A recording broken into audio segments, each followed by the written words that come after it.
What is up YouTube, and welcome to this Bad Batch review, breakdown and recap. The show is going places I never actually thought it would.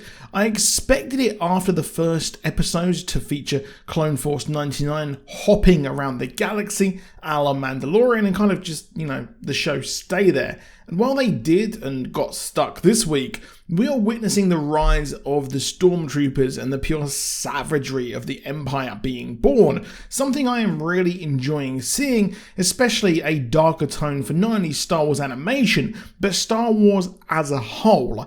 It's something which I really enjoyed.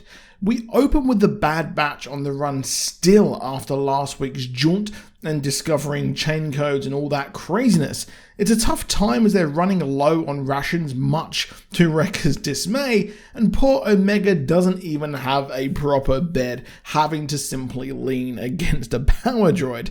They mention that Tech is talking about the inhibitor chips and looking into them, which makes a lot of sense considering, well, they all have them.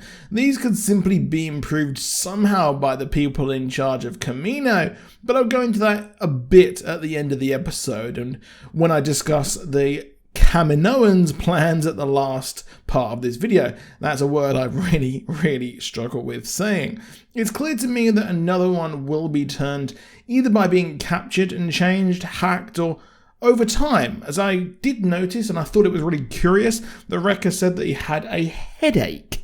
Now that is an ominous sign there for me, and perhaps he will be the next one to be turned. And it maybe will actually take a long time for his chip to perhaps bypass his mutations, as we know that, of course, Crosshair actually turned. The chip did work on him, it just had to be turned up a bit.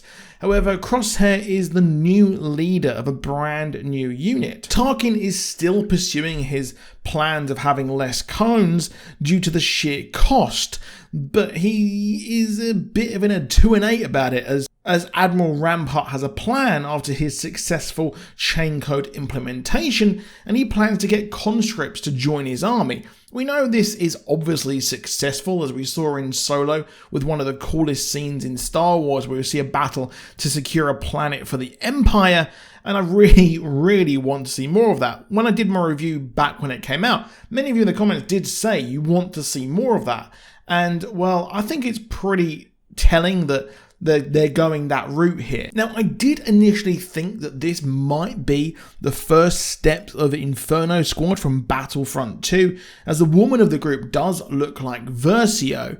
However, I did look into it while I was writing my script, and the timelines don't really match up. But I'm really happy to be proved wrong if they do kind of retcon Battlefront 2 somewhat.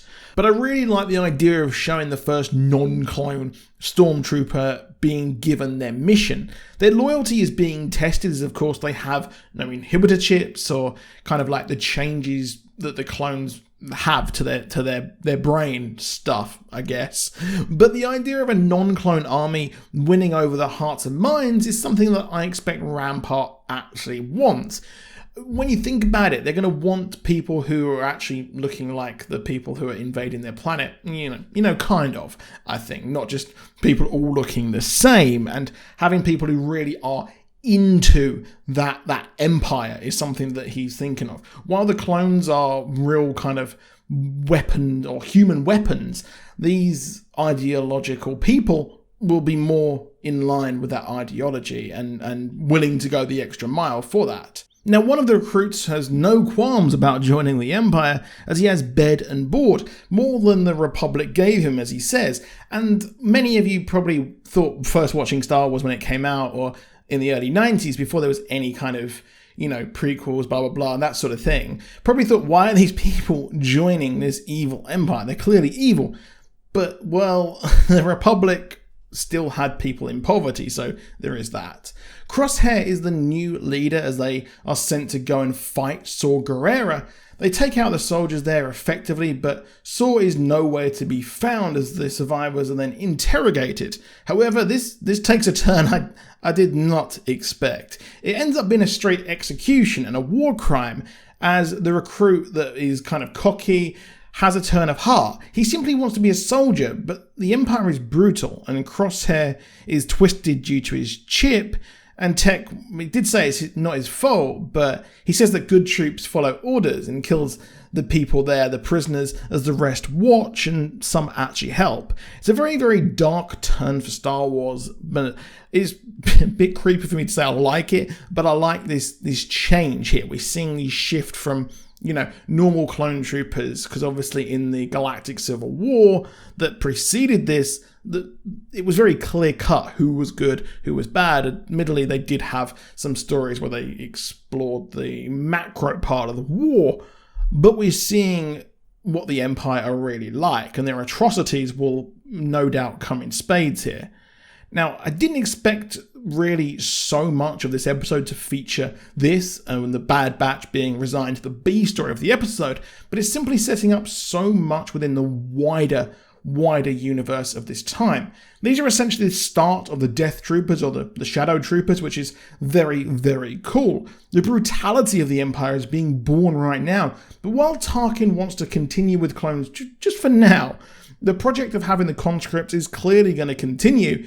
But the Camino people reveal something interesting. We hear them talk amongst themselves about how they need a new superior clone. They need one of the Bad Batch for this. I'm not sure why they couldn't just use Crosshair, unless I understood what they said.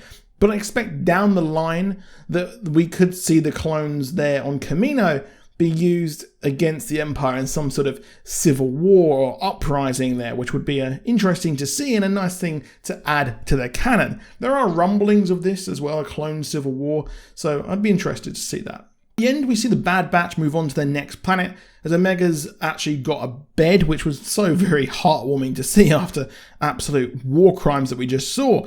I didn't like how she was instantly part of the squad, as she had no combat experience, but she's incredibly smart, having avoided the monster, which was interesting to say the least, to get the scanner. Now, I think we will see another member of 99 turn like Crosshair, and to me, I think it probably will be Wrecker, but I would like to see possibly Tech try to save him and then save Crosshair as well. But that's it for this video. Let me know what you think down below. I'm interested to hear what you think.